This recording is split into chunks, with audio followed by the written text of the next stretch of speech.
The Pantages is already a pretty spectacular theater, but this summer it's doubly spectacular. Spectacular, in fact. I'm Tara Lynn Wagner at the historic Hollywood Theater, which has been transformed into a portal to Paris. In a town known for extravagance, the aesthetics of the Moulin Rouge fit right in.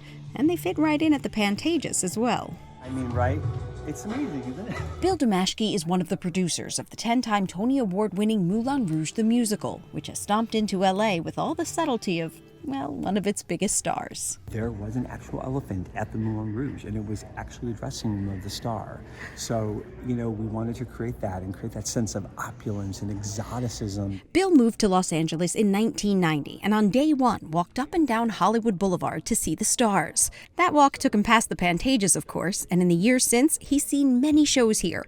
But this one just seems to belong. He remembers visiting 3 years ago to discuss the tour's Los Angeles residency. Hi. And our creative team just walked in, their jaws just dropped to the ground.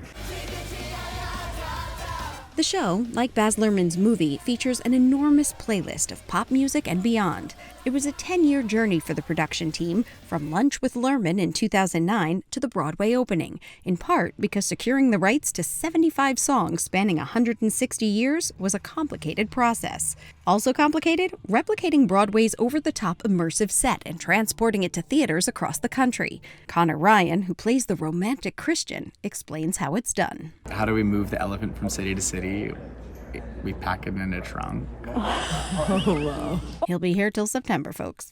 Dad jokes aside, Connor is thrilled to be back in California. It's so good to be home. Where some of his family will get to see him perform for the first time in a theater that under normal circumstances is already pretty breathtaking. The plot is altered somewhat from the original film, but the heart is still there with the core messages of truth, beauty, freedom, and love. It depicts a world where people are trying to escape societal and cultural restraints. And for Connor, that sounds pretty familiar. There's a lot of connection to that feeling of wanting to escape what's going on politically. It's also a story about a group of artists desperately trying to save their theater during uncertain times. And that parallel to modern theatrical struggles isn't lost on Bill. We understand, we're coming out of a time when leaving your house and going someplace is actually a big commitment and a big decision that people make. He hopes they'll decide to step into the Moulin Rouge, and the Pantages has laid out the red carpet and red everything else to greet them as only they can.